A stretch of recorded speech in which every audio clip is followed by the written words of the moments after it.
What's going on? So I am on my way to see the wizard, the wonderful wizard of pinstriping. If you aren't in the pinstriping world, you won't know this guy, but his name's Steve Chiseka, and he's definitely one of the best and one of the legends, and he goes by the name of the wizard, so I'm off to see the wizard. So yeah, that's what I'm doing this morning. I'm super pumped because I guess we're going to do a little painting together and stuff, so it'll be an honor to meet the guy, and, you know, I'm definitely intimidated to even put my paint next to his paint, if that makes sense. We'll see how it goes. I guess there's going to be a couple other stripers there, and yeah, we'll see how it goes. I'm pretty excited for it. It's a 2-hour drive, well, an hour and 45 minutes, but definitely worth it. I just got done stopping, putting gas in the van. I have this one leaky tire, so I aired up that tire, got some coffee, got a couple McDonald's burritos, got some breakfast in me, so. Nothing. No, I mean years. Take the cap off. So I gave him what I had left over, and he goes,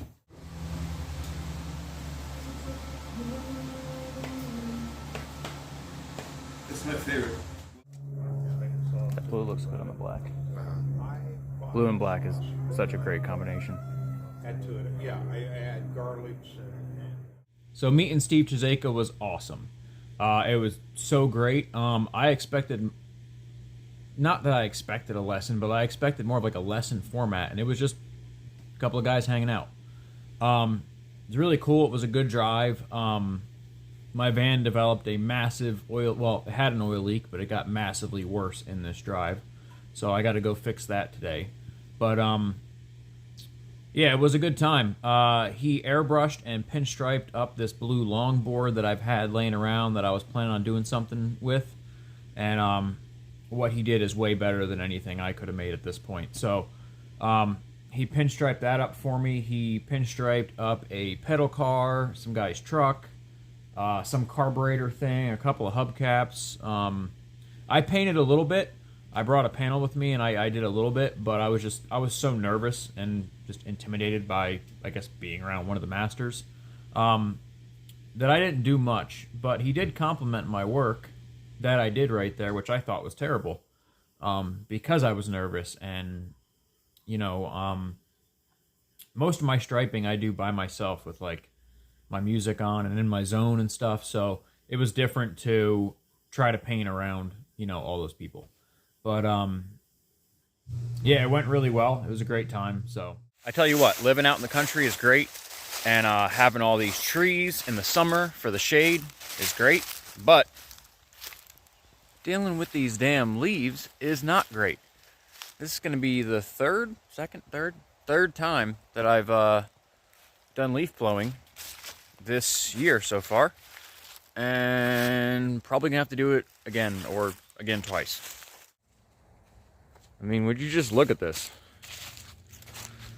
The amount of leaves is absolutely insane. Yeah, I just got some new supplies in, new paint stuff. Issues, my vote is for Jenna. The judges. Look at this shit. Look at this. Just blew the leaves this morning. Already leaves everywhere. Anyway, working on my Jeep today a little bit. So the Jeep has been off the road for no reason other than I've been working on the Cutlass and driving the van and driving the Cutlass, and the Jeep had a leak in the sunroof. So the whole interior had about that much water on each side of the back of the seats, and basically mold took over the whole thing when I ignored it for a couple months. So anyway, all the interior's taken out.